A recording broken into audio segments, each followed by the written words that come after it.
Question గమనించండి మిత్రమా.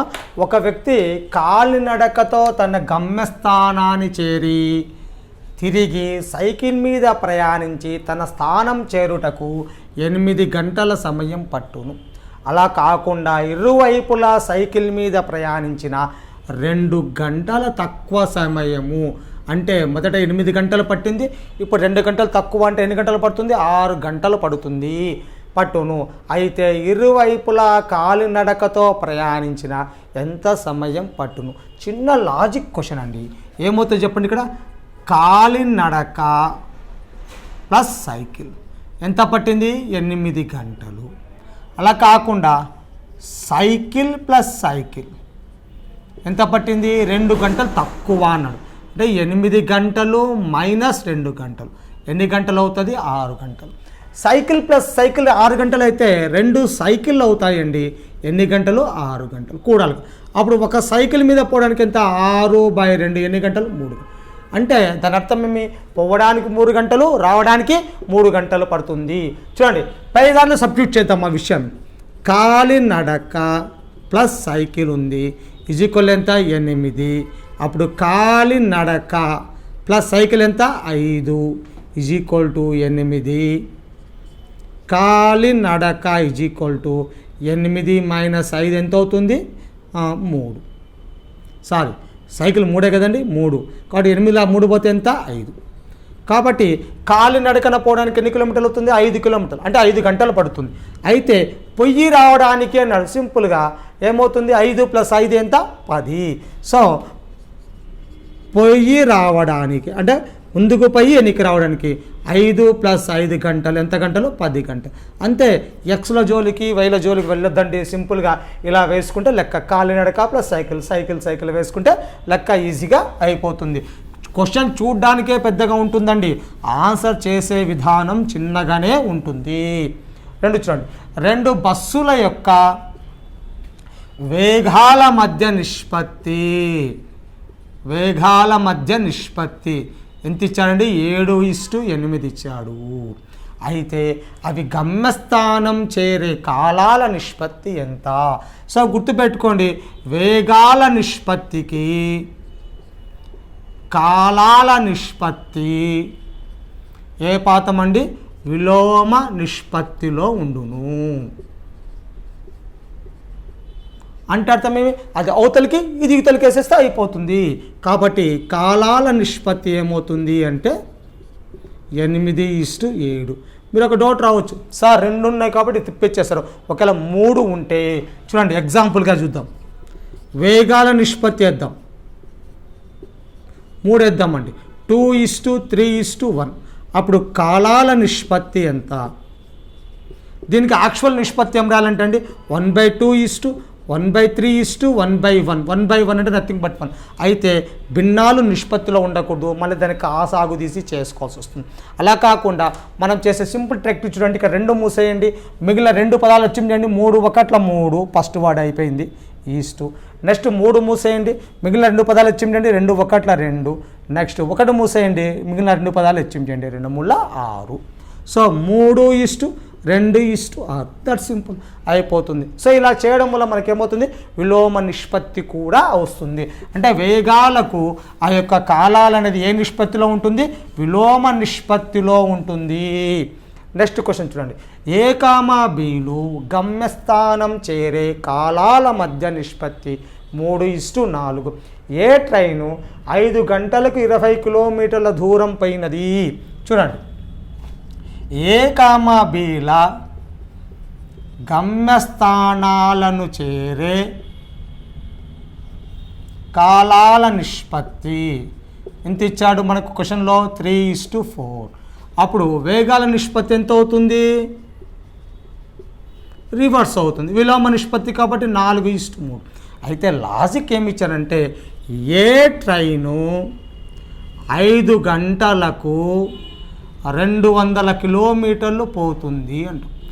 అంటే ఇక్కడ మనకేమి 5 గంటలకు 200 కిలోమీటర్లు పోతుంది. అప్పుడు ఏ ట్రైన్ యొక్క వేగం కనుక్కోవాలండి మనకు. ఎందుకంటే ఇక్కడ వేగాల నిష్పత్తి ఇస్తున్నాడు. వేగం అంటే 1 గంటకు పోయే దూరమే వేగం అవుతుంది. కాబట్టి అప్పుడు ఏమవుతుంది మనకు? దూరము బై కాలం అంటే 200/5 ఎంత వస్తుందమ్మా? 40. km/గంట. ఇక్కడ ఏ యొక్క నిష్పత్తి ఎంత ఉంది? 4 భాగాలు. బి యొక్క నిష్పత్తి ఎంత? 3 భాగాలు. అంటే ఏ వేగము 4 భాగాలకు 40 km/గంట ఉంది. బి వేగము 3 భాగాలకు ఎంత అవుతుంది? సో భాగాలు తగ్గినాయి కాబట్టి వేగం కూడా తగ్గుతుంది. అప్పుడు తక్కువ బై ఎక్కువ 3/4 × 40. 4 1 4 10. సో 3 10 ఎంత అవుతాయి? 30 km/గంట. భాగాలు తగ్గినాయి కాబట్టి వేగం తక్కువ అవుతుంది కాబట్టి తక్కువ బై ఎక్కువ ఇంటూ సంఖ్య వేస్తే మనకు లెక్క వచ్చేస్తుంది. ఇది ఇంతకుముందు డిఎస్సి ఎస్జిటిలో ప్రీవియస్ ఎగ్జామినేషన్లో అడిగినటువంటి బిట్ అండి. అంటే మీరు ఇప్పటికైనా అర్థం చేసుకోవాలండి, బిట్లు ఎక్కడి నుంచి అడుగుతున్నా అంటే టెక్స్ట్ బుక్ నుంచి మనకు ఫస్ట్లో చెప్పానండి, టెక్స్ట్ బుక్ నుంచి 60 to 70% ఉంటే 30% బయట నుంచి అడగడానికి అవకాశం ఉంటుంది. కాబట్టి డిఎస్సిలో నువ్వు జాబ్ కట్టాలంటే 70 + 30 అట్లీస్ట్ 90% నాలెడ్జ్ సంపాదించుకుంటే అప్పుడు మ్యాథమెటిక్స్కు 24కు 22 మార్కులు సంపాదించుకోవడానికి నీకు అవకాశము ఉంది. 4th లెక్క చూడండి. ఒక వ్యక్తి తన సహజ వేగంలో 2/3 వంతు వేగంతో వెళ్తే 10 నిమిషాలు ఆలస్యముగా గమ్యస్థానం చేరుకుంటాడు. అంటే సహజ వేగములో అన్నాడు, సహజ వేగములో 2/3 అంటే ఇంతకుముందు ఒకసారి భిన్నం గురించి ఎక్స్ప్లెయిన్ చేసేటప్పుడు చెప్పానండి. 3 అనేది సహజ వేగం అవుతుంది, 2ది అతడు పోయిన వేగం వస్తుంది. అంటే ఈ సహజ వేగం 3 భాగాలు అయితే 2 భాగాలతో పోతున్నందుకు అతను ఏమవుతాడు? ఆలస్యం అవుతాడు. అట్లా కాకుండా భిన్నం పెద్దగా ఉందనుకో, అపక్రమ భిన్నం ఉందనుకో, అపక్రమం అంటే 5/2 అనుకోండి. అంటే సహజ వేగం 2, అతడు పైన వేగం 5 కాబట్టి ముందుగా వెళుతాడు. కాబట్టి ఇక్కడ సహజ వేగం 3, అతడు పైన వేగం 2 కాబట్టి 10 నిమిషాలు ఆలస్యంగా పోయాడు. కాబట్టి ఆలస్యము ఎంతైంది? 10 నిమిషాలు. అయితే క్వశ్చన్ ఏమన్నాడు? సహజ వేగంతో పోతే అతని ప్రయాణానికి పట్టు అసలు సమయం ఎంత? చూడండి, సహజ వేగంతో వెళ్తే అతని ప్రయాణానికి పట్టు సమయం ఏం లేదండి, సింపుల్ అండి. చూడండి, లవహారాల తేడా బై లవము ఇంటూ లవము బై లవహారాల తేడా ఇంటూ ఇచ్చినటువంటి కాలము. సింపుల్గా క్వశ్చన్ అవుతుంది. లవం ఎంత ఇచ్చాడు? 3. లవహారాల లవం వచ్చేసి 2 ఉన్నదండి. లవహారాల తేడా 3 - 2, కాలం 10 కాబట్టి 2 10 ఎంత? 20. సో తను సమయానికి ఎంత టైం పడుతుంది? 20 నిమిషాల సమయంలో తన సహజ వేగంతో పోతే అతను 20 నిమిషాలను వెళ్తాడు. నెక్స్ట్ క్వశ్చన్ గమనించండి మిత్రం, ఇది ఎస్జిటి ఎగ్జామ్లో అడిగిన క్వశ్చను. మనకు 8th క్లాస్ టెక్స్ట్ బుక్లో డైరెక్ట్గా ఉన్న క్వశ్చన్, కానీ ఈ సంవత్సరం కానీ ఇంతకుముందు డిఎస్లో అడిగాడు. చూడండి, ఒక మనిషి తన నడవవలసిన దూరంలో 2/3 వంతు దూరము అంటే ఒక దూరం ఇంత ఉందనుకుందాం. ఈ దూరాన్ని మనం ఎక్స్ అనుకుందాం. ఎక్స్లో 2/3 వంతు అంటే మీ 2x/3 ఎన్ని km/గంటతో వెగుతాడు? 4 km/గంట వేగంతో వెగుతాడు. మిగిలిన దూరము అన్నాడు. మిగిలిన దూరము అంటే మొత్తం దూరం ఎక్స్ అయితే 2/3 వంతు. నేను చెప్పానండి, భిన్నము అంటే మొత్తం భాగాలు 3 అయిపోయినవి 2 అని. సో మిగిలినది ఏమవుతుంది? 1/3 అని అర్థం. మిగిలిన 1/3. సో ఎంత దూరంతో పోతాడు? 5 km/గంటతో వెళ్తున్నాడు. ఈ మొత్తం ప్రయాణానికి అతనికి ఎంత టైం పట్టింది? 42 నిమిషాలు పట్టింది. ఇదేమో గంటలో ఉంది, ఇది నిమిషాలు ఉంది. దీన్ని దేనిలోకి మార్చుకోవాలి? గంటలోకి మార్చుకుంటే 60 చేయాలి. మొత్తం ప్రయాణ దూరము, మొత్తం ప్రయాణ సమయం 42 నిమిషాలు. కాబట్టి దేనిలో మార్చుకోవాలి? 42/60 గంటలు. చూడండి, మన క్వశ్చన్ దూరం ఉంది, ఇదేమంటుంది? వేగం. ఇది దూరము, వేగం. మన కాలం ఇచ్చాడు కాబట్టి కాలం ఈజ్ఈక్వల్ ఏమవుతుంది? దూరము బై వేగము. అంటే 2x/3/4 ప్లస్ మొత్తం కూడా వేసుకుందాం, ఎందుకంటే మొత్తం ప్రయాణము అన్నాడు కాబట్టి ఏమవుతుంది? 1/3x/5 = మొత్తం టైం 42/6. ఇక్కడ కింద ఏం లేకపోతే 1 వేసుకుంటే పైకి పోతే భిన్నం తిప్పి పడుతుంది. కాబట్టి 2x/3 × 4 plus 1/x × 3 × 5 = 42/60. 2 1 2 2 x/6 plus x/15 is equal to 42/60. జాగ్రత్తగా చేసుకుంటే ఈజీగా అనిపిస్తుంది. 6, 15 కాసాగు. 6, 15 కాసాగు అంటే 3 ఎక్కంలో వెళ్తుంది. 3 × 6 3 సో 3 × 6 6 5 ఎంత అవుతుంది? 30 అవుతుంది. కాసాగు మొత్తం 30 ఈజ్ ఈక్వల్ టు 42/60. ఫస్ట్ భిన్నం ఎంత ఉంది? x/6 ఉంది. మీకు రాకపోతే ఇలా చూడండి, x/6 × 30 మొదటి భిన్నము ఇంటూ కాసాగు.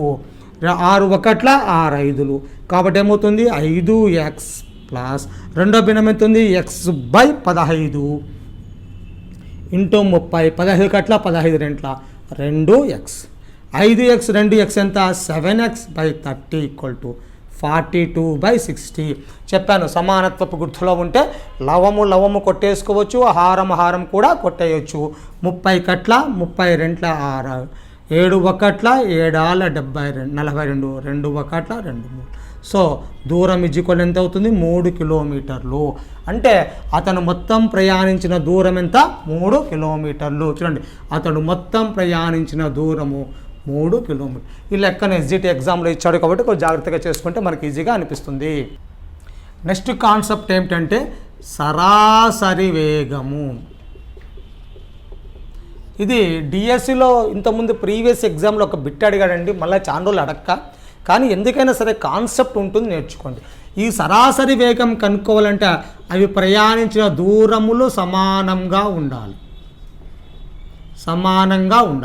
ఆ కాలాలు సమానంగా ఉండాల్సిన అవసరం, దూరాలు సమానంగా ఉంటే ఆ యొక్క సరాసరి వేగం వస్తుంది. ఈ సరాసరి వేగం సూత్రం ఏమిటంటే 2xy/x + y. అంటే ఒక వస్తువు x km/గంట వేగంతో పోతే ఇంకో వస్తువు y km/గంట వేగంతో వెళ్తే దాని సరాసరి వేగం ఏమవుతుంది? 2xy/x + y అవుతుంది. అట్లాగే 3 వస్తువులు ఇచ్చారనుకుందాం. అంటే ఒక వస్తువు x km/గంట వేగంతో, ఇంకో వస్తువు y km/గంట వేగంతో, ఇంకో వస్తువు z km/గంట వేగంతో వెళ్తే దాని యొక్క సరాసరి వేగం ఏమవుతుందంటే 3xyz/xy + yz + zx. అయితే చాలామంది ఒక మాస్టర్స్ అంతా కూడా ఏం చెప్తారంటే ఈ రెండు దాని వరకే చెప్తారు, తర్వాత ఏమన్నా పదం వస్తే మనము చెప్పనీకి రాదు అని చెప్తారండి. సో 3 వేగాల వరకు చెప్తారు, 4 వేగాల వరకు చెప్పారు. కానీ మనం ఒక షార్ట్కట్ ఉపయోగిస్తామండి. ఆ షార్ట్కట్ ప్రకారం నువ్వు 10 రకాల వేగాలు ఇచ్చినా కూడా మనం చేయడానికి అవకాశము ఉంటుంది. ఫస్ట్ చిన్నగా ఎగ్జాంపుల్ చూద్దాం. ఒకటి 12 km/గంట, 24 km 36 వేసుకుందాం. 36 km/గంట వేగాల సరాసరి వేగం ఎంత? చూడండి. సో 2xy/x + y ఫార్ములా ఏమవుతుంది? 2xy/x + y అంటే 2 × x ఎంత? 12, y ఎంత? 36/12 + 36. 2 × 12 × 36/48. 12 1 12 4 1 4 9 2 ఎంత? 18 km/గంట. సరే, ఈ విధంగా చేయడానికి 2 ఉన్నప్పుడు ఈజీగా ఉంటుంది కానీ 2 కంటే ఎక్కువైతే కష్టం అవుతుంది. కాబట్టి మనం దీన్ని కాలము పనిలో చేసిన విధంగానే చేద్దాం. 12 36 12 36 కాసాగెంత? 36. ఒక దాని యొక్క గురించి మరొకటి కాబట్టి 36. లేదు మా యొక్క వీడియోస్ అన్నీ కరెక్ట్గా మీరు చూసుకున్నట్లయితే సంఖ్యామానంలో కాసాగు చేసే విధానం గురించి మనం క్షుణ్ణంగా ఎక్స్ప్లెయిన్ చేయడం జరిగినది. 12 ఎక్కంలో 12 మూల 36, 36 ఎక్కంలో 36 36 మొత్తం కూడుదాము /4 ఈటి వరకు కాలం పని. మీరు గమనించండి, A, Bలు ఒక పనిని చేయడానికి అన్న పదం ఇచ్చినప్పుడు ఇదే సూత్రం వాడుతుంటాము. ఇక్కడ ఎన్ని వస్తువులు ఉన్నాయి? మనకు 2 రకాల వేగాలు ఉన్నాయి కాబట్టి × 2 వేసేయండి, మనకు సరాసరి వేగం వస్తుంది. అప్పుడు 4 1 4 9 9 2 ఎంత? 18 km/గంట. సో ఇక్కడ ఆన్సర్ పెద్దగా మార్పు లేదు, అసలు ఏ విధమైన మార్పు ఉండదు. ఈ విధంగా మనము ఒకే రకమైనటువంటి షార్ట్కట్లతో చాలా రకాల ప్రాబ్లమ్స్ అర్థమెటిక్లో చేయొచ్చండి. నెక్స్ట్ ఇదే మన యొక్క యాప్లో అర్థమెటిక్ అనేది వేదిక్ మ్యాథమెటిక్స్ ద్వారా సింపుల్ షార్ట్కట్స్తో మీకు చేయడం ఎలాగనేది ఎక్స్ప్లెయిన్ చేయడం జరిగినది. మీరు దీన్ని కూడా సబ్స్క్రైబ్ చేసుకుంటే ఆ వేదిక్ మ్యాథమెటిక్స్ ఎట్లా ఉంటుందో చూపించడం జరుగుతుంది. ఈ యొక్క ఇవన్నీ కూడా ఫార్ములాస్ అనే అవసరం లేకుండా ఒకదానికొకటి లింక్ చేయడం జరిగింది. నెక్స్ట్ సెకండ్ ఎగ్జాంపుల్ చూద్దాం. 10 కిలోమీటర్ ఫర్ గంట, 15 కిలోమీటర్ ఫర్ గంట, 20 కిలోమీటర్ ఫర్ గంటల సరాసరి వేగం ఎంత అంటాడండి. సో ఈ కాన్సెప్ట్ కూడా గమనించండి. సరాసరి వేగము అంటే ఇంతకుముందు చేసినట్లయినా ఒకటేమో 10, 15, నెక్స్ట్ ఎంత 20. వీటి యొక్క కాసాగు, దీని కాసాగు ఎంత అవుతుంది 60. సేమ్ మోడలే మన కాలం పని చేసిన విధంగానే 16 60, 15 60, 23 60, మొత్తం కూడుకుంటే ఎంత వస్తుంది 13 వస్తుంది. By 13 no problem. అయితే ఇక్కడ ఎన్ని వేగాలు 3 వేగాలు ఉన్నాయి కాబట్టి ఇంటూ 3 వేస్తే మనకేమవుతుంది సరాసరి వేగం వస్తుంది. ఒకవేళ 4 ఇస్తే 4 ఇలా కనుక్కోండి, ఇంటూ 4 వేస్తే అయిపోతుంది. 5 ఇస్తే 5. సో ఇలా ఎంత కావాలంటే అంత కనుక్కోవచ్చు. ఇదేమవుతుంది 180 బై 13. 180ని 13 ఎక్కంలో చేస్తే 13 ఒక్కట 13, 5, 13 రెంట్ల 26, 13 మూల 39 వెళ్తుంది 11. కాబట్టి ఎప్పుడేమవుతుంది మనకు 11 బై 13 వచ్చేసి మనకు కిలోమీటర్ ఫర్ గంట అనేది ఏమవుతుంది సరాసరి వేగము అవుతుంది. చూడండి, పడవలు ప్రవాహములు. ఇది మనకి 8th క్లాస్ టెక్స్ట్ బుక్లో ఎగ్జాంపుల్లో ఒక ప్రాబ్లమే ఇచ్చాడండి. కానీ దాన్ని అర్థం చేసుకోవడానికి ముందు దీని కాన్సెప్ట్ చదువుదాము. పడవలు ప్రవాహం అంటే ప్రవహించేటువంటి ఏదైనా సరే ప్రవాహము అంటారు. అది నీళ్ళు కావచ్చు, గాలి కావచ్చు, దేనైనా సరే ప్రవాహము అంటారు. దీంట్లో ఒక బోటు వెళ్తూ ఉంటుందని ఊహించుకోవాలండి. అయితే ఇక్కడ క్వశ్చన్లో ఏమంటున్నాడో గమనిద్దాం. ఈ పడవలు ప్రవాహాలు అనేటువంటి క్వశ్చన్లో ఏమంటున్నాడంటే 2 రకాల ప్రవాహాలు ఉంటాయి అంటాడు. అంటే మీరు చిన్నప్పుడు స్కూల్ వెళ్తేప్పుడు చూడొచ్చండి, దొబ్బుడు గాలికి ఎక్కువ సైకిల్ తొక్కొచ్చునా, ఎదురు గాలికి సైకిల్ ఎక్కువ తొక్కొచ్చు. అంటే గాలి నీతో పాటుగా వస్తుంటే అంటే దొబ్బుతూ ఉన్నట్లయితే త్వరగా వెళ్తావు, ఎదురుగాలి అయితే తొక్కడానికి ఎక్కువ ఆలస్యము అవుతుంది. అట్లాగే ఇక్కడ ప్రవాహం కూడా 2 రకాలుగా ఊహించవచ్చు. ఒకటి అలాంగ్ విత్ ద స్ట్రీమ్, రెండోది వచ్చేసి ఆపోజిట్ విత్ ద స్ట్రీమ్ అంటారండి. అంటే ప్రవాహి వెంబడి అని అర్థం చేసుకోవాలి. ప్రవాహి వెంబడి అని అర్థం. ఇంకోటేమి ప్రవాహికి వ్యతిరేకంగా. ప్రవాహి వెంబడి అని ఒకటి అర్థం చేసుకోండి, ప్రవాహికి వ్యతిరేకంగా అని అర్థం. అయితే ప్రవాహి వెంబడి అంటే ప్రవాహి వేగం ఎంతుందో ఆ వేగం బోటు వేగానికి కలుస్తుంది. అంటే ప్రవాహి వెంబడి వేగము = ఏమవుతుందంటే ప్రవాహి బోటు లేదా మనిషి వేగము ప్లస్ ప్రవాహి వేగము. అంటే ప్రవాహి వెంబడి యొక్క వేగం ఏమవుతుందంటే మనిషి వేగముకు ప్రవాహి వేగం కలుస్తుంది. ప్రవాహి వ్యతిరేకముగా వేగము అప్పుడేమవుతుంది చూడండి, బోట్ లేదా మనిషి వేగము మైనస్ ప్రవాహి వేగము. అంటే ఇది 2 సందర్భాలు గమనించండి. మనిషి వేగమే ఎక్కువ ఉంటుంది ప్రవాహి వేగం కంటే. ఒకవేళ మనిషి వేగం తక్కువ ఉంటే ప్రవాహంలో కొట్టుకొని పోతారు కానీ ఏమాత్రం మిగలడు. కాబట్టి మనిషి వేగమే ఎక్కువ. ఈ 2 సందర్భాల్లో మనకేం రాస్తామంటే ప్రవాహి వేగం అంటే అలాంగ్ డౌన్ స్ట్రీమ్ అంటాము, ప్రవాహి వ్యతిరేక వేగం అంటే అప్ స్ట్రీమ్ అంటారండి. డౌన్ స్ట్రీము అప్ స్ట్రీమ్ అంటారు. కాబట్టి డౌన్ స్ట్రీమ్ యొక్క వేగము మనిషి వేగము ప్లస్ ప్రవాహి వేగము, అప్ స్ట్రీమ్ యొక్క వేగము మనిషి వేగము మైనస్ ప్రవాహి వేగము. అప్పుడు చూడండి, down stream plus up stream by 2 చేసామనుకో, అంటే ప్రవాహి వెంబడి వేగము ప్రవాహి వ్యతిరేక వేగము బై 2 చేస్తే మనకేమొస్తుందంటే మనిషి వేగం వస్తుంది. అదే మైనస్ చేసామనుకోండి, ds మైనస్ us బై 2 చేస్తే అప్పుడు మనకేమొస్తుంది ప్రవాహి వేగం వస్తుంది. సింపుల్ క్వశ్చన్స్ అడుగుతారండి, పెద్ద కష్టమైన క్వశ్చన్స్ ఏం అడగాడు ఇక్కడ.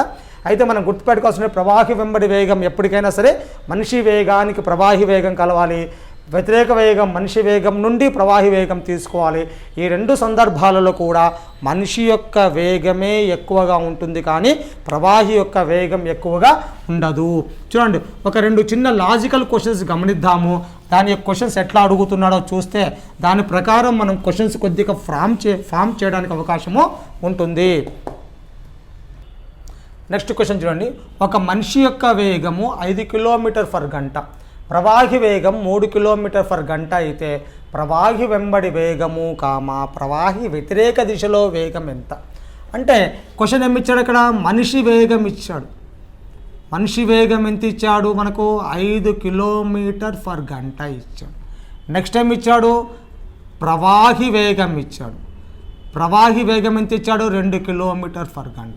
ఇంతకుముందు చెప్పిన కాన్సెప్ట్ ప్రకారమే ప్రవాహి వెంబడి వేగము అంటే చెప్పానమ్మండి, ప్రవాహి వెంబడి వేగము ఈజ్ ఈక్వల్ టు ఏం రాయాలప్పుడు? మనిషి వేగము ప్లస్ ప్రవాహి వేగము. ప్రవాహి వెంబడి వేగం ఎప్పటికైనా మనిషి వేగాన్ని కలుస్తుంది. మనిషి వేగం ఎంత? 5, ప్రవాహి వేగం ఎంత? 3. కాబట్టి 3 అంటే లెక్కలు ఇచ్చింది 8 కిలోమీటర్ పర్ గంట. నెక్స్ట్ ఏమవుతుందంటే ప్రవాహి వ్యతిరేక దిశలో వేగము. ప్రవాహి వ్యతిరేక దిశలో వేగము అంటే అప్పుడు ఏమవుతుంది చూడండి, మనిషి వేగము మైనస్ ప్రవాహి వేగము. అంటే వ్యతిరేక దిశలో అంటే మైనస్ చేయాలి, దిశలో అంటే ప్లస్ చేయాలి. అప్పుడేమవుతుంది 5 - 3 that equal to 2 kilometre per గంట. ఇటువంటి ప్రాబ్లం వస్తే ఇంత రాంగ్ వర్కింగ్ రాయొద్దండి దయచేసి. వెంబడి అనగానే 2 కూడేయండి, నెక్స్ట్ వ్యతిరేకం అంటే 2 తీసేయండి. సింపుల్గా క్వశ్చన్ వచ్చేస్తూ ఉంది, మనకు ఆన్సర్ వచ్చేస్తుంది. సెకండ్ క్వశ్చన్ చూద్దాం. ప్రవాహి వెంబడి మనిషి వేగము అంటే డౌన్ స్ట్రీమ్ అండి. ప్రవాహి వెంబడి అంటే డౌన్ స్ట్రీమ్ వచ్చేసి మనిషి వేగము 12 కిలోమీటర్ పర్ గంట ఉంది. నెక్స్ట్ అప్ స్ట్రీమ్ ప్రవాహి వ్యతిరేకంగా అంటే ఏమవుతుంది? Up stream. ప్రవాహి వెంబడి అంటే డౌన్ స్ట్రీమ్ అవుతుందండి. ఈ యొక్క అప్ స్ట్రీమ్ వేగము 10 కిలోమీటర్ పర్ గంట. అయితే క్వశ్చన్ ఏమి ఇచ్చాడండి? ప్రవాహి వేగము మనిషి వేగం ఎంత అన్నాడు. ఇంతకుముందు మనం ఒక ఫామ్ రాసామండి, ఫార్ములా మనిషి వేగము is equal to down stream plus up stream by 2. Down stream ఎంత ఉంది? 12, అప్ స్ట్రీమ్ 10/2, 22/2 కాబట్టి ఏమవుతుంది? 11. అంటే 11 కిలోమీటర్ పర్ గంట.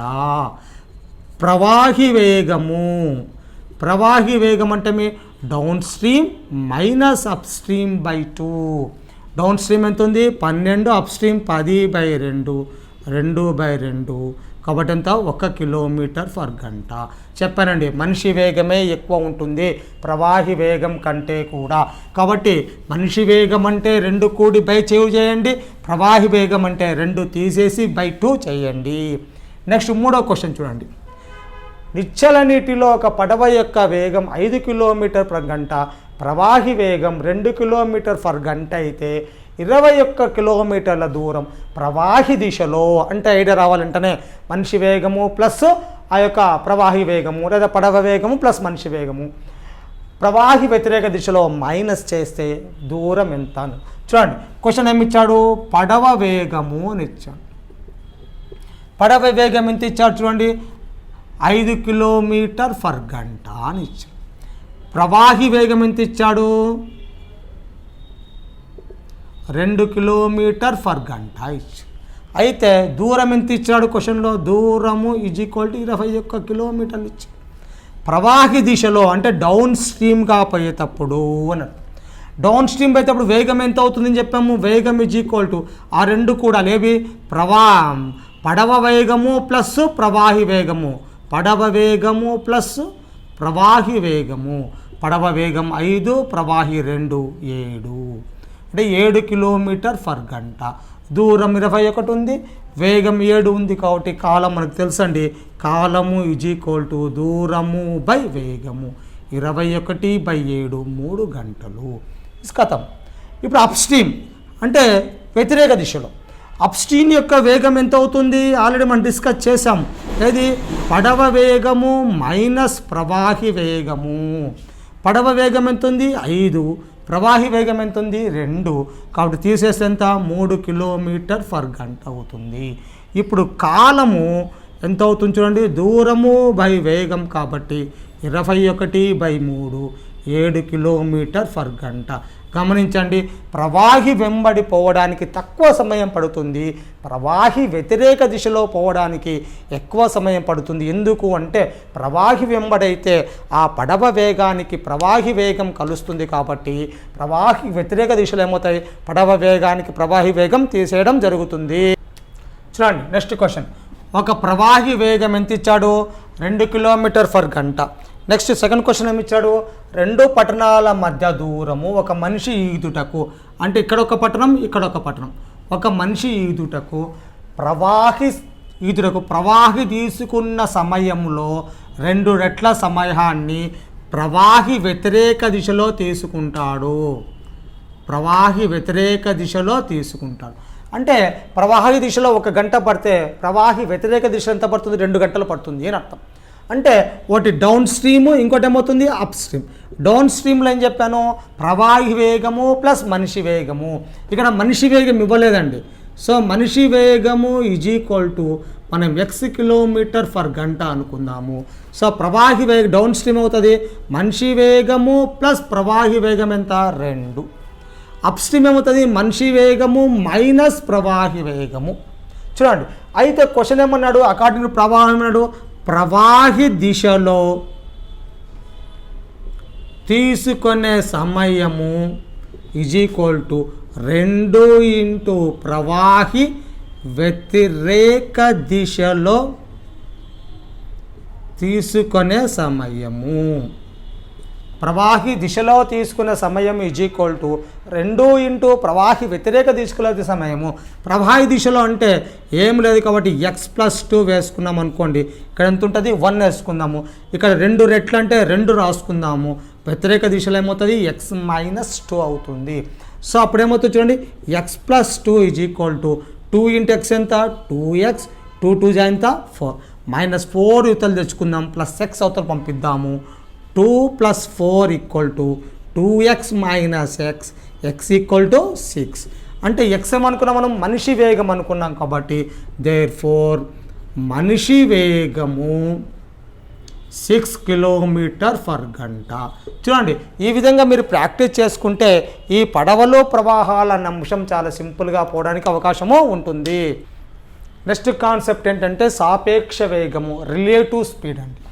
ఈ రిలేటివ్ స్పీడ్ అనే అంశము యాక్చువల్గా అయితే మనకు 9th class text book 10th class text బుక్లో 2 జతల రేఖీయ సమీకరణం అనే అంశంలో ఉందండి.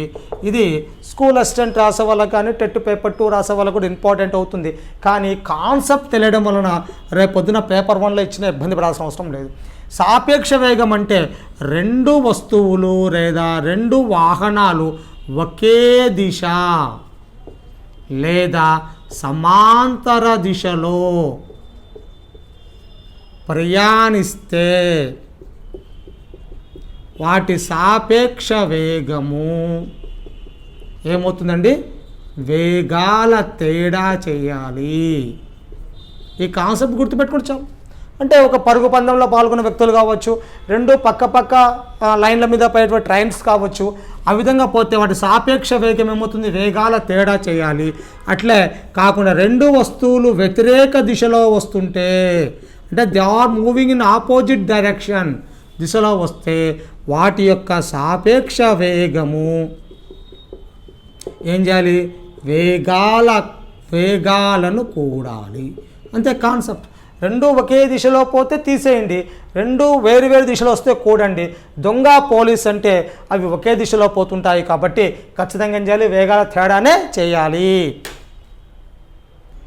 నెక్స్ట్ చూడండి, ఒక పోలీసు ఒక దొంగను 450 మీటర్ల దూరంలో 25 మీటర్ పర్ సెకండ్ వేగంతో పోవడం గమనించాడు.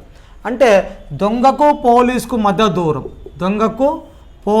మధ్య దూరం ఎంత ఇచ్చాడు, 450 మీటర్లు ఇచ్చాడు. అయితే దొంగ వేగం ఎంత ఇచ్చాడు,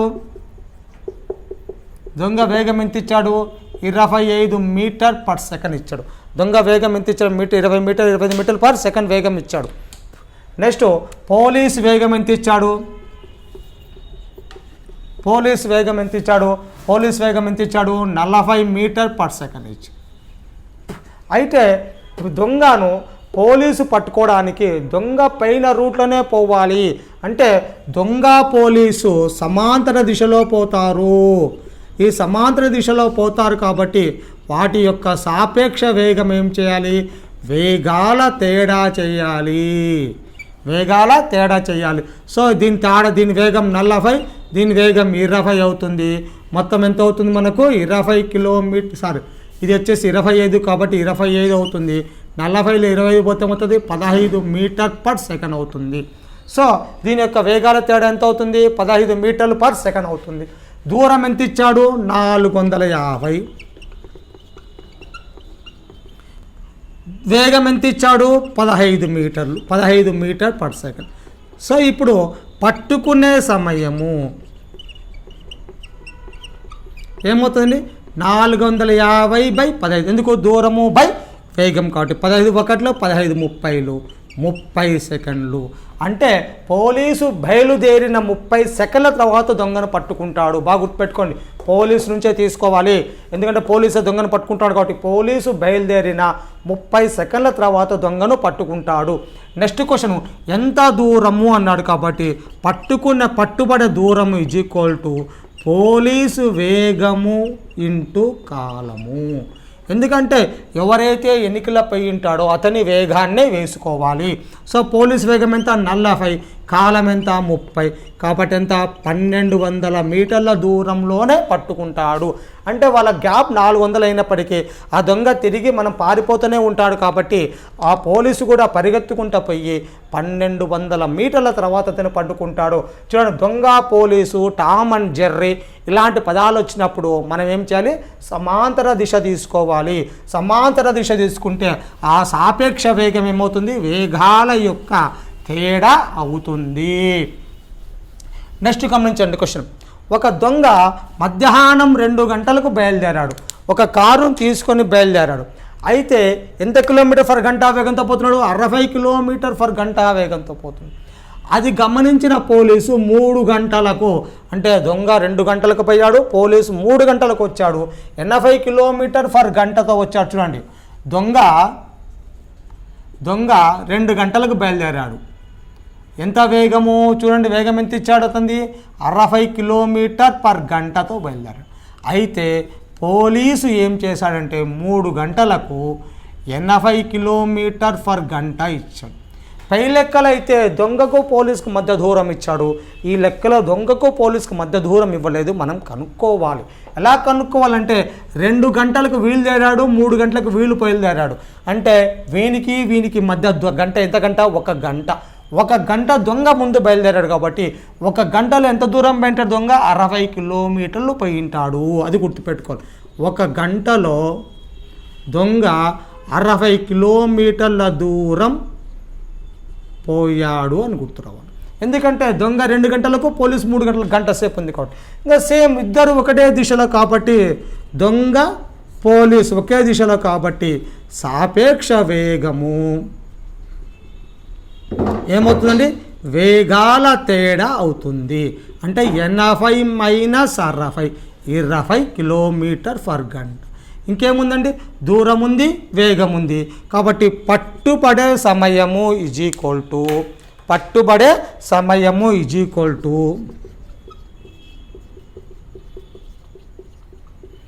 దూరము బై కాలము. దూరం ఎంత ఉందండి? 60, కాలం 20 కాబట్టి ఎంత అవుతుంది? 3 గంటల తర్వాత పట్టుకుంటాడు. అంటే పోలీసు బయలుదేరిన 3 గంటలకు అని అర్థం. అప్పుడు పోలీసు ఎన్ని గంటలకు బయలుదేరినాడు? 3 PM. వీడు ఎన్ని గంటలకు పట్టుకుంటాడు? 3 గంటలకు. సో దొంగ ఎన్ని గంటలకు పట్టుబడతాడండి? 6 గంటలకు దొంగ పట్టుబడుతాడు. అంటే ఎవరైతే చివర బయలుదేరి ఉంటాడో వాని నుంచే మనము తీసుకోవాలి.